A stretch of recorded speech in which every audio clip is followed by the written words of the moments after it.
Sir నా పేరు శ్రీధర్ రెడ్డి అండి, ఉండవల్లి. మే నెల 18వ తారీఖు ఉండవల్లి గ్రామం తరపున రైతులు అందరం వెళ్ళి కలెక్టర్ గారికి, సిఆర్డీఏ కమిషనర్ గారికి అర్జీలు ఇచ్చామండి. సిఆర్డీఏ వారిని కలిసిన రోజు మాకు పెద్దగా అవకాశం ఇవ్వలేదు. ఓన్లీ 5 మినిట్సే మాకు ఇచ్చారు. కలెక్టర్ గారు మేము చెప్పిందంతా విన్నారు, కానీ మేము ఏ విధంగా కూడా మీకు హామీ ఇవ్వలేమని చెప్పారు కలెక్టర్ గారు. 10-15 నిమిషాలు విన్నారు, పెద్దలంతా ఉన్నారు. కానీ అసలు నేనేమి చేయలేను, హెల్ప్లెస్ అన్నట్టే 5వ రోజు కార్తిక్ గారు వచ్చేసి మా ఉండవల్లి విలేజ్ వీళ్ళకి భూమి ఇచ్చిన వాళ్ళకి ప్లాట్లు ఎక్కడ కొడుతున్నారంటే బాగా లోతట్టు ప్రాంతం, హరిజనవాడ చర్చి పక్కన. అవన్నీ కూడా ఉదయం ఆయన గారు చూశారు కాబట్టి మీకు అన్యాయం జరుగుతుందన్నారే, కానీ బేసికల్గా మాకేం హెల్ప్ చేయడానికి వాళ్ళు సిద్ధంగా లేరండి. ఈరోజు వచ్చేసరికి ఉన్న కొద్ది భూములు కూడా వీళ్ళు మేము భూమి ఇవ్వకుండానే ప్లాన్ వేస్తారండి. ఏ విధంగానైనా ఉండవల్లి అనేది మొత్తం వాళ్ళు ఎంక్రోచ్ చేసుకొని మొత్తం తీసేసుకోవాలనే ఆలోచనలో ఉన్నారండి. మాది విలువైన భూమి. 2014 తర్వాత మాకు ఎవరు పర్మిషన్లు ఇవ్వాల. మొత్తం అపార్ట్మెంట్లు కానీ అప్పటికే కల్చర్ బాగా ఉంది. ఉండవల్లి అనేది మాది అసలు ల్యాండ్ పూలింగ్లో లేదండి. తర్వాత వాళ్ళు దీన్ని కూడా కలిపారు. ఎందుకంటే రాజధాని డెవలప్ అయ్యేలోపు ఉండవల్లి డెవలప్ అయిందనుకోండి, వాళ్ళకి బాధ. మాకు ఇప్పుడు సీఎం గారు ఉన్నారు మా ఊళ్ళో, సెకండ్ టైం వచ్చారు, సంతోషం. వచ్చిన తర్వాత కనీసం 500 మీటర్లు రోడ్డు ఎక్స్టెన్షన్ చేయలేకపోయారు. కొండపోరంబోకు దాదాపుగా 40-50 వేలు ఇచ్చేసి వితిన్ 3 మంత్స్లో హ్యాండ్ ఓవర్ చేసుకొని మీరు వచ్చిన తర్వాత దాని బ్రిడ్జి కట్టారు, కనకదుర్గ ఫ్లైఓవర్. మరి అంత స్పీడ్గా అంత డెవలప్ చేసిన వాళ్ళు ఇక్కడ ఊళ్ళో ఒక 500 మీటర్లు పెద్ద పెద్ద ఆఫీసర్లు, జడ్జిలు కూడా వెళ్తూ ఉంటారు ఆ రోడ్లో. Students, every student within 1 hour అక్కడ వెయిట్ చేయాలండి ఉండవల్లి కేవ్స్ దగ్గర. చాలా భయంకరంగా. ఉండవల్లి అయితే మాత్రం ఈవినింగ్ 5 to 7 నరకం చూస్తున్నారండి జనాలు.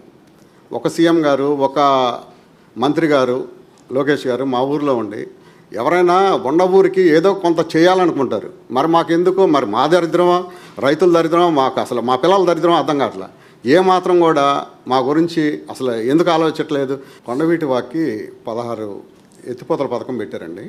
16 పంపు సెట్లు అయినా బిగించారు. 232 కోట్లు ఎంతో శాంక్షన్ చేసి బిగించారు వాళ్ళు 2018లో సుమారుగా. ఇప్పుడు వరద అనేది ప్రతి సంవత్సరం మనకి జూన్ నెల నుంచి స్టార్ట్ అవుతాయి, ఒక్కొక్కసారి కొంచెం ముందు కూడా వస్తూ ఉంటాయి. జూన్ నెల వచ్చేసరికి తూటికాడ అవన్నీ తీసేస్తే దాన్ని అసలు ఉపయోగించే పరిస్థితి లేకుండా మళ్ళీ ఈ ఎత్తిపోతల పథకం అనేది కృష్ణానదిలో కలుస్తుంది. దానివల్ల బ్రిడ్జికి ప్రమాదమే. ఈ ఫ్లోటింగ్ అనేది కృష్ణానదిలో వరద వస్తేనే కదండి ఇక్కడ కూడా ఎత్తాల్సింది గేట్లు.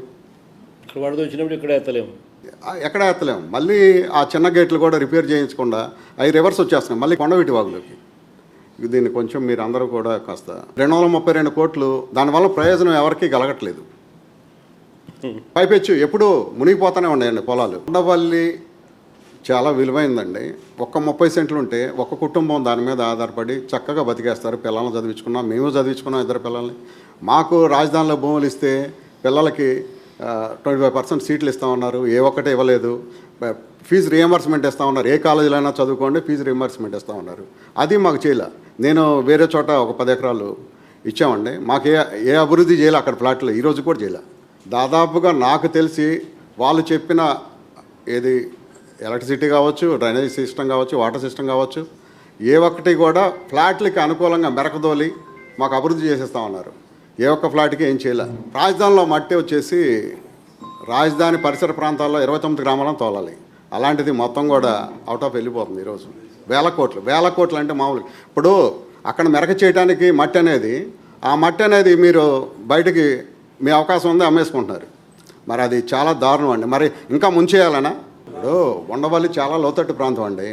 అలాంటిది ఉండవల్లిని మినహాయించమని మేము కోరుతున్నాం, ల్యాండ్ పూలింగ్ కానీ ఎక్విజిషన్ నుంచి కానీ.